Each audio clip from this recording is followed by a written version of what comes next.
Ngayong araw na magsisimula ang Second National Martial Arts Championship na gaganapin sa Capital University Stadium.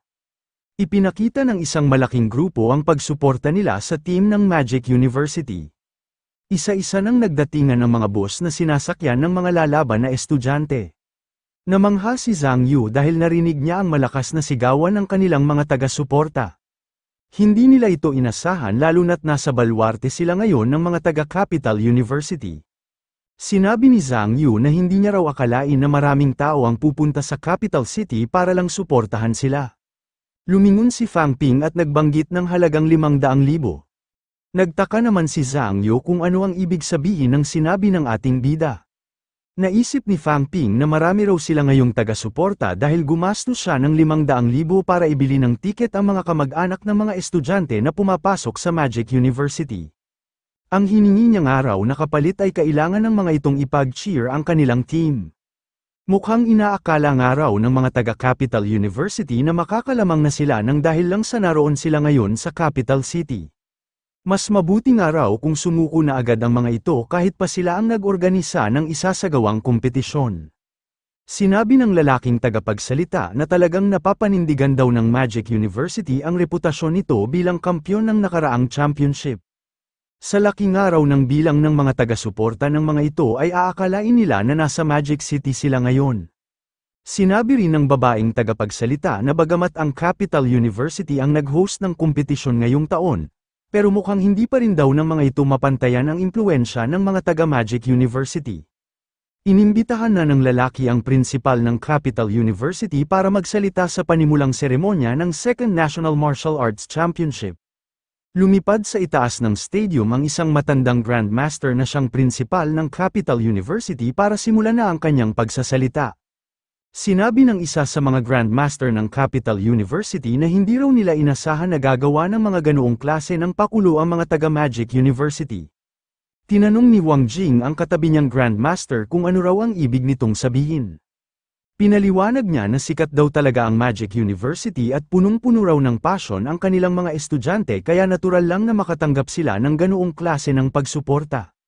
Tinanong ni Wang Jing ang katabi niyang grandmaster kung nasaan na raw ang passion ng mga estudyante ng Capital University. Kung hindi man lang daw makagawa ng team spirit ang isang martial arts school, ibig sabihin nga raw noon ay may mali sa ginagawa ng mga itong pagtuturo. Naghihintay sa loob ng waiting area ang mga kupunan ng iba't ibang universidad.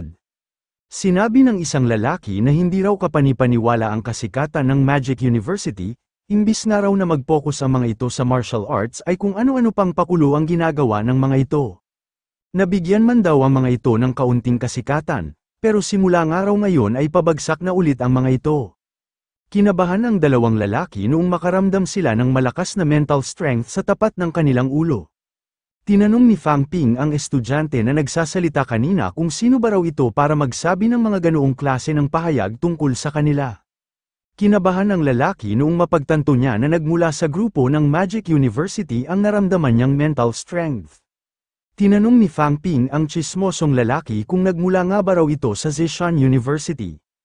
Kahit nga raw ang mga taga-Capital University ay walang lakas ng loob na magsabi ng mga ganoong salita tungkol sa kanila. Pinayuhan ni Fang Ping ang mga taga-Zishan University nang kapag nagkalaban daw sila ay mas mabuti na sumuko na agad ang mga ito.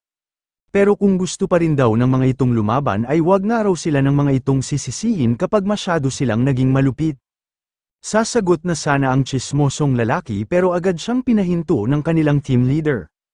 Nangatwiran ang team leader ng Zishan University na si Kung Yuanrong na nag-uusap lang naman daw ang kanyang mga kamiyembro, pero inatake nga raw agad ang mga ito ng ating bida kahit na hindi pa nagsisimula ang kompetisyon. Tinanong ni Fang Ping kung ano naman daw kung ganoon ang kanyang ginawa. Dapat nga raw nitong maintindihan na walang karapatan magsalita ang mga martial artist na mahihina. Kailangan nga raw nitong magkaroon ng lakas para mapanindigan nito ang lahat ng kanyang mga sasabihin. Lalo na nga raw kung mamaliitin ito sa usapan ng ibang universidad, tinanong ni Fang Ping kung may sapat ba raw na lakas ang Zishan University. Nagbabala ang team leader ng Zishan University nang wag daw lalampas ang ating bida. Tinanong ni Fang Ping si Kung Yuanrong kung kalabisan na ba raw para dito ang kanyang mga sinabi. Gusto niya lang naman daw ang mga itong imulat sa realidad at nang matuto ang mga ito kung paano mabuhay sa mundo ng martial arts. Nakialam na rin si Lee Hansong sa namumuong alitan at tinawag ang ating bida. Nagtanong si Fang Ping kung hindi ba raw sumasang-ayon sa kanya ang mga taga-Capital University. Tinanong niya si Lee Hansong kung paano na nga lang daw kapag minaliit ng isang mahinang martial artist ang Capital University, magpapanggap na lang ba raw ito na wala itong narinig. Sinabi ni Chin Feng Ching na malamang nga raw ay ganoon ang gagawin ni Lee Hansong dahil puro lang naman ito muscle, sa palagay niya nga raw ay hindi na rin tatagos sa balat nito ang mga ganoong klase ng insulto. Nagsalita na rin ang isang miyembro ng Capital University at sinabihan si Chin Feng Ching nang wag daw itong napakayabang, wag nga raw sila nitong itulad sa mga taga Zhejiang University. Binanggit ni Chin Feng Ching na sa totoo lang daw ay wala siyang pakialam sa ibang mga universidad pati na rin sa mga kalahok na military academies. Ang gusto niya lang daw gawin ay ang labanan ng mga taga-Capital University at nang maiparamdam niya kung gaano ang mga ito kahina. Tinanong ni Chin Feng Ching ang isang miyembro ng Capital University nang bakit hindi na lang daw nila ito tapusin sa labas. Kung may lakas nga raw ito ng loob ay lalabanan siya nito. Luluhod nga raw siya sa harap nito para humingi ng tawad kapag nagawa nitong manalo. Tinanong ni Lee Hansong sina Fang Ping at Chin Feng Ching kung bakit ba raw nagmamadali na agad ang mga itong mapalaban gayong hindi pa naman nagsisimula ang mga labanan. Pinaliwanag ng ating bida na hindi naman daw siya nagmamadali, hindi lang daw talaga mahalaga sa kanila kahit na sino pa ang kanilang makalaban. Pero kung gusto nga raw ng mga itong insultuhin ang Magic University ay naghahanap nga lang daw ang mga ito ng sakit ng katawan.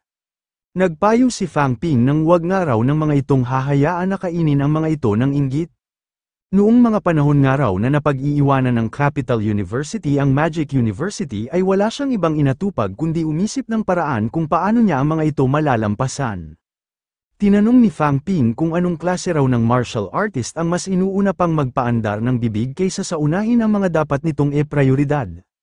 Mas mabuti raw kung sumuko na lang ang mga ito sa pagpasok sa mundo ng martial arts at mamuhay na lang ng mapayapa.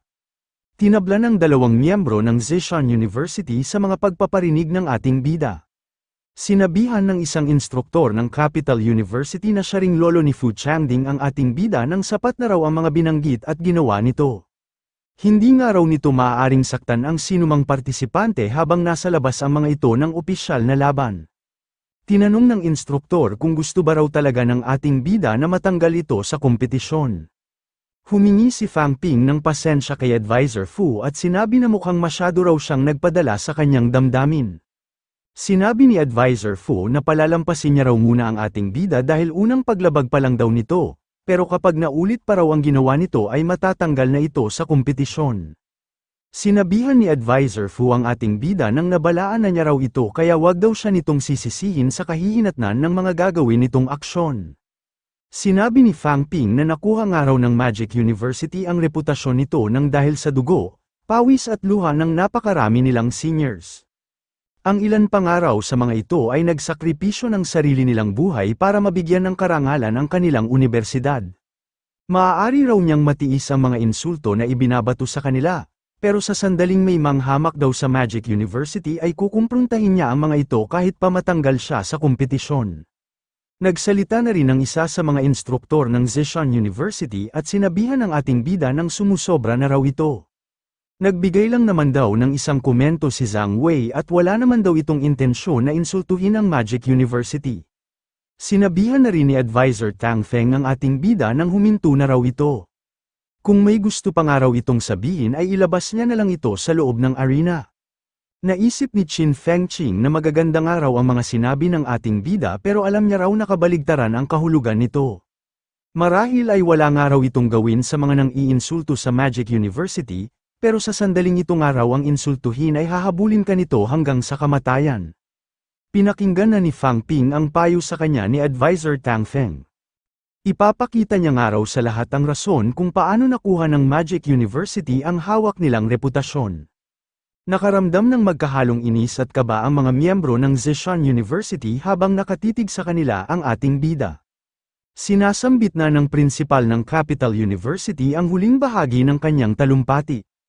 Umaasa nga raw siya na mas lalo pa ang mga itong lalakas pagkatapos ng bawat laban at sana nga raw ay maging matiwasay ang kanilang kompetisyon.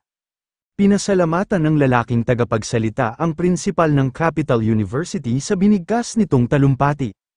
Sunod naman daw nilang iimbitahan sa loob ng entablado ang 20 kupunan. Ang bawat team nga raw ay makikipagkumpetensya para makapasok ang nirerepresenta nilang universidad sa top 10 elite martial arts school ng kanilang bansa. Isa-isa ng tinawag ng babaeng tagapagsalita ang mga kasaling kupunan. Ang unang araw na aakyat ng stage ay ang team ng Capital University na siyang nag-organisa ng nagaganap na kompetisyon. Nagpalakpakan ang mga taong nanunood habang ipinapakilala ng mga tagapagsalita ang mga miyembro ng Capital University. Pinamumunuan nga raw ang mga ito ng 4th-year student na si Lee Han-song, na siya ring presidente ng Capital University Martial Arts Society. Isa nga raw itong pick rank 4 at ito ang kasalukuyang may hawak sa ikapitong pwesto ng rank 4 leaderboard. Kasamahan rin daw nito sa main team ang 4th-year student na si Chinzi na isa ring pick rank 4 martial artist. Pasok rin daw ito sa rank 4 leaderboard at ito ang kasalukuyang may hawak sa ika-74 na pwesto. Ang nasa likuran naman daw nito ay ang 4th-year student na si Lee Yuan na isa ring pick rank 4 martial artist. Kabilang naman daw sa reserve team ng Capital University ang 3rd-year student na si Ling Yi na isang intermediate rank 4. At ang nasa likuran naman daw nito ay ang 3rd-year student na si Zhu Chengzhang na isa ring intermediate rank 4 martial artist. Sinabi ng lalaking tagapagsalita na nakakamangha nga raw ang team ng Capital University. Binubuo nga raw ng mga advanced at peak rank 4 ang main team ng mga ito at mga intermediate rank 4 naman daw ang lahat ng mga reserves. Talagang malakas nga raw ang team ng Capital University dahil pasok din sa top 100 ang dalawa sa mga ipanglalaban ng mga itong miyembro. Sinabi ng babaeng tagapagsalita na sunod na raw niyang tatawagin ang team na nagkampyon noon sa unang kompetisyon. Lumabas na sina Fang Ping noong tawagin na ng babaeng tagapagsalita ang kanilang team. Nabalot muli ng malalakas na sigawan ang buong stadium sa paglabas ng team ng Magic University. Sabay-sabay na isinigaw ng mga taga-suporta ng Magic University na ang team daw nila ang number 1 at hindi raw ang mga ito matatalo. Naisip ni Wang Jing na kung pagmamasdan nga raw ang paligid ay lumalabas na mas sikat pa ang Magic University kumpara sa nagsagawa ng kompetisyon. Tiyak nga raw na inis na ngayon ang lahat ng mga taga-Capital University. Pinakilala ng babaeng tagapagsalita na ang namumuno raw sa team ng Magic University ay ang 2nd-year student na si Fang Ping. Ito rin daw ang presidente ng Magic University Martial Arts Society at kasalukuyan ito ngayong nasa peak rank 4. Alam nga raw niya na marami ang pamilyar sa pangalan ng tinawag niyang Rising Star. Wala man daw ito sa top 100 ng rank 4 leaderboard pero naging isang araw itong untouchable rank 3 bago ito naging isang rank 4 martial artist. Kasamahan naman daw nito sa main team ang 4th-year student na si Chen Wenlong. Isang araw itong pick rank 4 at ito ang kasalukuyang may hawak sa ika-68 pwesto sa rank 4 leaderboard. Ang kasunod naman daw nito ay ang 4th-year student na si Zhang Yu na isang advanced rank 4. Sinabi ng babaeng tagapagsalita na malakas rin daw ang team ng Magic University tulad ng Capital University, binubuo nga raw ng mga rank 4 martial artist ang main team at reserve team ng mga ito. Binanggit ng lalaking tagapagsalita na ang landas daw ng isang martial artist ay mas lalong humihirap habang umaangat ang mga ito ng rank. Maraming araw sa mga martial artist ang inilalaan ang buo nilang buhay para sa pagsasanay, pero hindi pa rin daw ang mga ito makarating sa intermediate level. Pero sa kabilang araw ng nakakalungkot na katotohanan, ay napagsama pa rin ng dalawang elite school ang tig-10 batang martial artist na nakarating agad sa ganoong level. Sinabi ng babaeng tagapagsalita na naniniwala raw siya na maraming lalabas na Grandmaster mula sa Capital at Magic University. Pinagpatuloy na ng dalawang tagapagsalita ang pagpapakilala sa mga miyembro ng mga natitirang kupunan. Nasa itaas na ngayon ng entablado ang lahat ng mga team kaya pinalapit na ng chief referee ang mga leader ng bawat universidad para bumunot mula sa match lottery. Sinabi ni Grandmaster Zhang Beihao na simple lang daw ang patakaran. Sa loob nga raw ng kahon ay may mga tiket na may nakalagay na numero simula 1 hanggang 10. Nakasulat nga raw ng tig-2 beses ang bawat numero at magkakalaban daw ang mga kupunan na makakakuha ng magkaparehas na numero. Ang first round daw ay isang elimination match at papasok daw sa susunod na round ang 10 team na mananalo. Ang 10 team naman daw na matatalo ay mapupunta sa losers bracket at mabibigyan ang mga ito ng pangalawang pagkakataon. Ang team nga raw na mananalo sa losers bracket ay magkakaroon ng tsansa na hamunin ng isa sa mga team na pasok sa top 10. Kapag nanalo raw ang team na nagmula sa losers bracket ay mapapalta nito sa pwesto ang hinamon nitong team, at kapag natalo naman daw ito ay formal na itong hindi makakapasok sa top 10. Nagsimula nang bumunot ang mga team leader ng iba't ibang kupunan. Number 4 ang nabunot ni Lee Han-song ng Capital University, at number 6 naman ang nabunot ni Yao Chengjun ng number 1 Military School. Ipinaalam ni Grandmaster Zhang Beihao sa mga nanunood na number 2 raw ang nabunot ng Magic University. Sinabihan ni Fang Ping si Kung Yuanrong nang mukhang pinagtatagpo nga raw talaga sila ng tadhana, nasasabik na nga raw siya na makalaban ang mga ito. Naisip ni Kung Yuanrong na bakit daw siya na agad ang pinupuntirya ng ating bida gayong hindi pa naman siya nakakabunot ng kanyang numero. Sa pagpapatuloy ng pagbunot ay nakuha ng Jiuzhou Military School ang number 1, at nakuha naman ng Huadong University ang isa pang number 6 na ticket. Ipinaalam ni Grandmaster Zhang Beihao na ang Huadong University raw ang makakalaban ng number 1 Military School.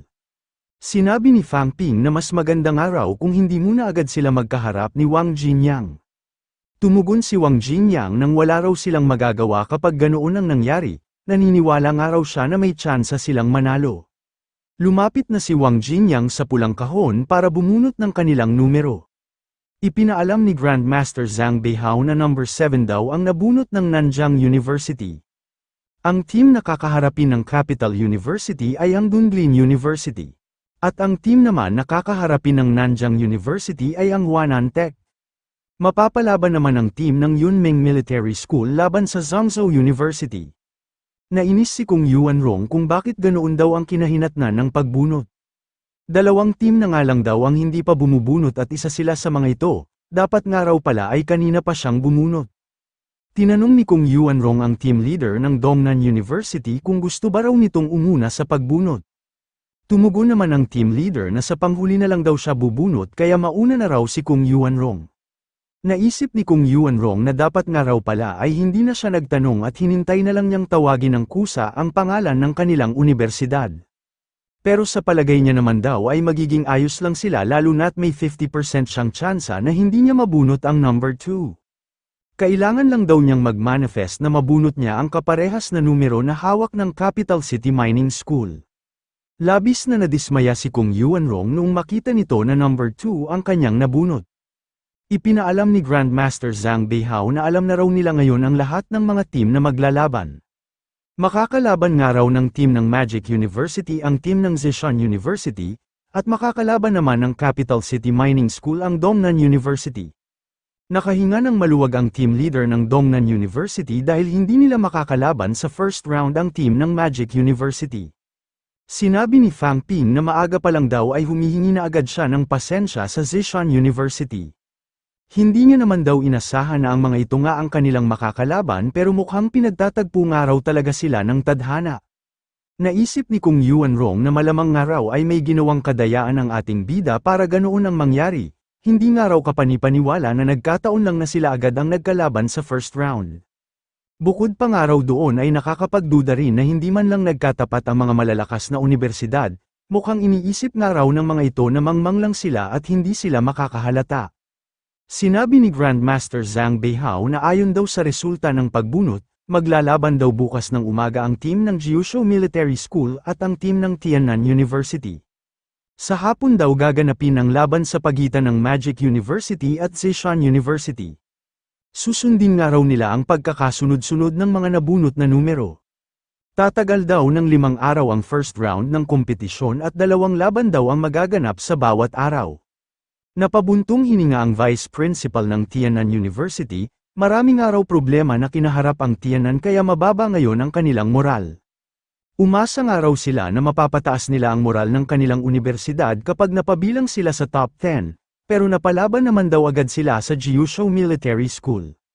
Sinabi ng isang lalaking instruktor na wala na raw silang magagawa dahil ang pagbunot ng araw ang pinakapatas na paraan para mahanay ang mga laban. Naisip ng Vice Principal ng Tianan University na iniisip ba raw talaga ng ibang mga universidad na patas ang naging resulta ng pagbunot. Kung siya nga raw ang tatanungin ay masasabi niya na nagkaroon ng dayaan, bakit hindi na nga lang daw ang Magic University ang naging kalaban ng Gyusho Military School. Sinabi ng isang babae na ang mga kaabang-abang daw na laban sa first round ay ang labanan sa pagitan ng Nanjing at Huanan Tech, Capital Mining School laban sa Dongnan University, at ang Changjiang laban sa Taishan. Lalong-lalo na nga raw ang laban sa pagitan ng 2 rank 4 ng Nanjing University at ng 5 rank 4 ng Huanan Tech. Nakasalalay nga raw kay Wang Jinyang ang magiging resulta ng labanan.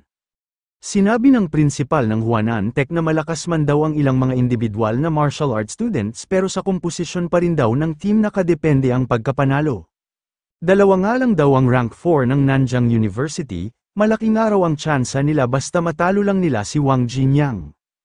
Naisip ng prinsipal ng Nanjing University na mukhang kampante nga raw ang Huanan Tech na mananalo ang mga ito sa kanilang kupunan. Ipapakita nga raw nila sa mga ito kung gaano sila katatag, hindi nga raw papayag si Wang Jinyang na basta na lang magpatalo.